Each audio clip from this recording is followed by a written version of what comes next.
नमस्कार दोस्तों। आज हम डिस्कस करेंगे attempt attempt to commit a crime.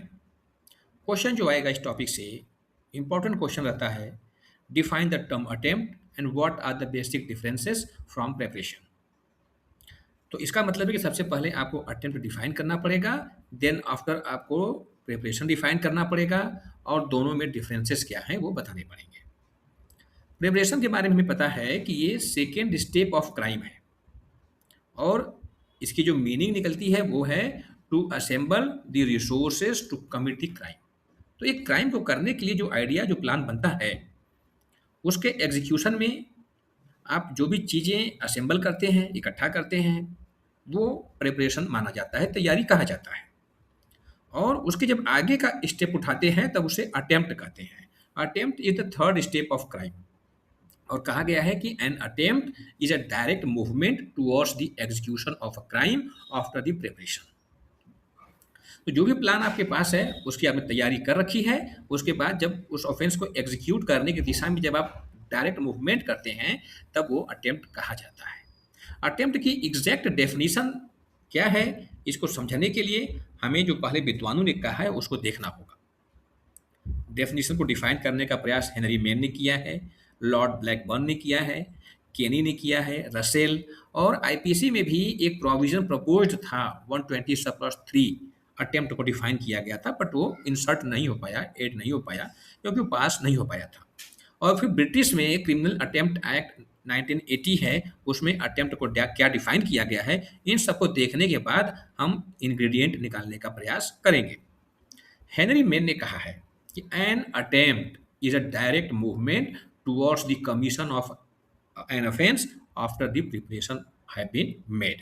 तो बहुत सिंपल सा है जो हमने पहले डिस्कस किया था जनरल मीटिंग के बारे में, जनरल मीनिंग के बारे में, कि प्रिपरेशन करने के बाद उस ऑफेंस को करने की दिशा में जो आपका डायरेक्ट मूवमेंट है, सीधा प्रयास है, वही अटेम्प्ट कहा जाता है।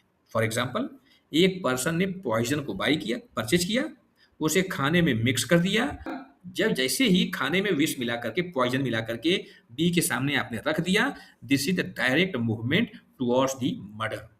इसलिए अब वो अटेम्प्ट माना जाएगा। बी खाना खाए या ना खाए, इत्तेफाक से बी नहीं आया, सी बैठ गया उसकी जगह पर, सी ने खा लिया, तब तो वो मर्डर हो ही जाएगा, लेकिन बी के लिए भी आप अटेम्प्ट टू कमिट मर्डर के लिए भी रिस्पॉन्सिबल होंगे। लॉर्ड ब्लैकबर्न ने जो डेफिनेशन दी है इसमें कहा है the accused has begun the actual execution of offence and would have completed it but for interruption the act amount to attempted. Interruption के कारण, एक्सटर्नल इंटरप्शन के कारण वो उस एक्ट को एग्जीक्यूट नहीं कर पाया, लेकिन उस एक्ट को करने की दिशा में वो आगे बढ़ गया था। तब यहाँ पर उसको अटेम्प्ट माना जाएगा, यानी कि उस पर्सन का एक्ट उसके कंप्लीशन से बहुत क्लोज होना चाहिए, तब उसे अटेम्प्ट माना जाएगा। क्या कहा इसमें, ए ने फायर किया बी के ऊपर उसको मारने की आशय से, लेकिन बुलेट मिस कर गई, तब वो मार नहीं पाया। तो the transaction has commenced, therefore it it is an offence to commit murder.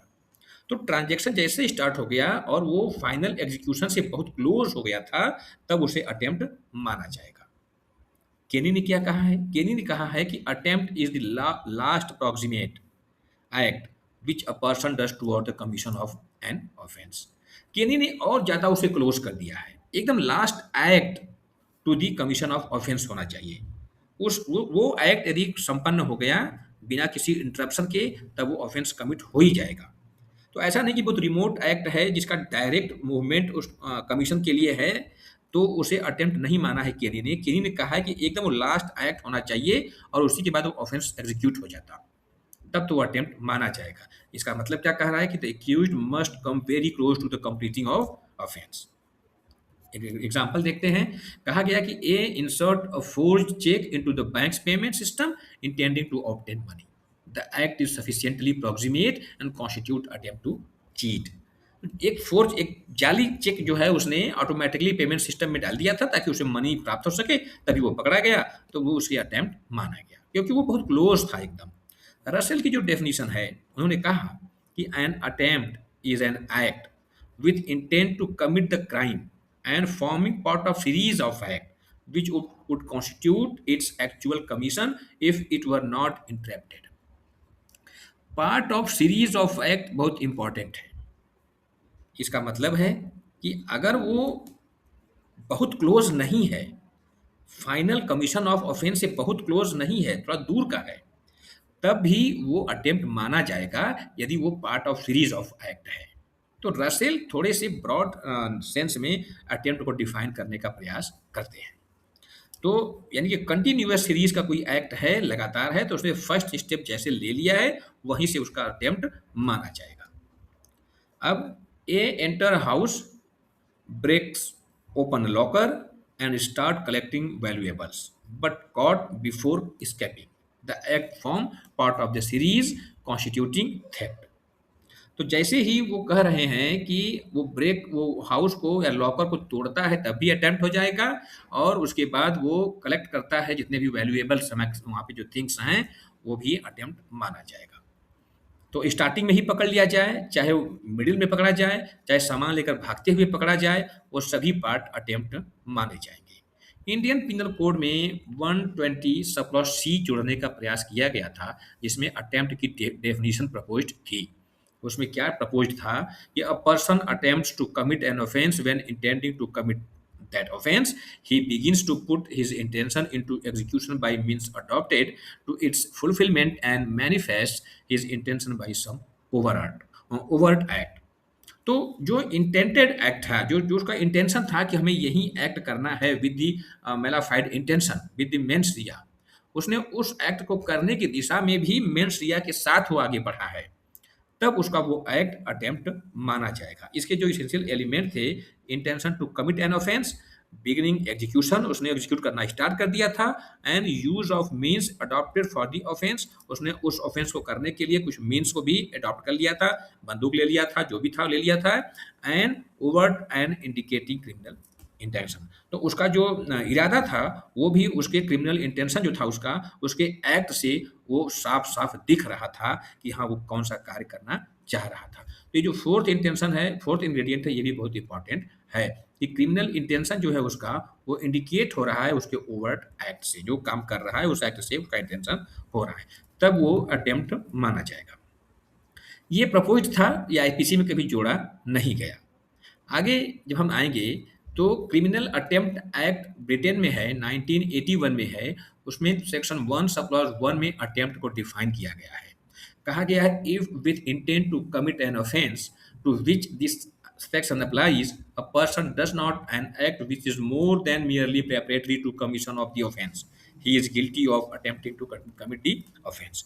ये बहुत अच्छा डेफिनेशन नहीं दे रहा है, बस यही कह रहा है कि प्रेपरेशन से आगे का जो एक्ट है ऑफेंस को कमिट करने के लिए, वही उसका अटेम्प्ट माना जाएगा।